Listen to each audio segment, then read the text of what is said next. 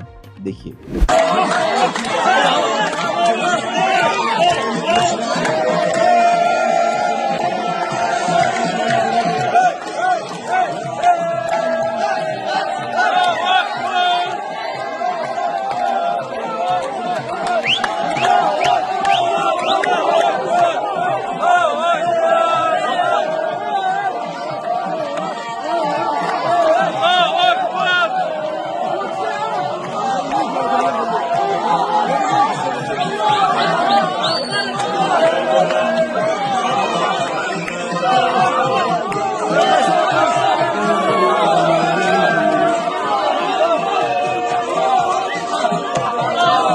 उधर आईसीसी के chief of prosecutor ने इजराइल के मुंह पर थूकते हुए कहा है कि इजराइल और दूसरे इजराइल के समर्थक देश जो नेतन्याहू के अरेस्ट वारंट पर ऑब्जेक्शन व्यक्त कर रहे हैं, उनके ऑब्जेक्शन को रिजेक्ट कर दिया जाए और नेतन्याहू की गिरफ्तारी का वारंट जारी रखा जाए। उधर सबसे बुरी खबर यह है दोस्तों, लेबनान और सीरिया के बॉर्डर पर भी झड़प शुरू हो गई है। सीरिया के लड़ाके लेबनान पर हमला कर रहे हैं। लेबनान अपने इलाकों को बचाने के लिए कि कहीं ऐसा ना हो कि लेबनान का भी तख्ता पलट ये ससुरे के नाती कर दे, तो अब वो भी अपना बचाव कर रहे हैं। दोस्तों, मैंने पहले ही कहा था, मिडिल ईस्ट में अशांति की, बर्बादी की और तबाही की वजह एक है, वो है सिर्फ और सिर्फ इजराइल। इजराइल करता है, फिर इजराइल को बचाने के लिए, सपोर्ट करने के लिए अमेरिका आगे आता है। अब जो दोनों के बीच, लेबनान और इजराइल के बीच झड़प और गोलीबारी हो रही है, बॉर्डर का एक मंजर मैं आपको दिखाना चाहूंगा।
आपको एक बड़ी बात बताऊं, नवाफ सलाम जो अब लेबनान के प्रधानमंत्री बन गए हैं, जो ICJ international court of justice में जज थे, सुपर बड़े जज थे।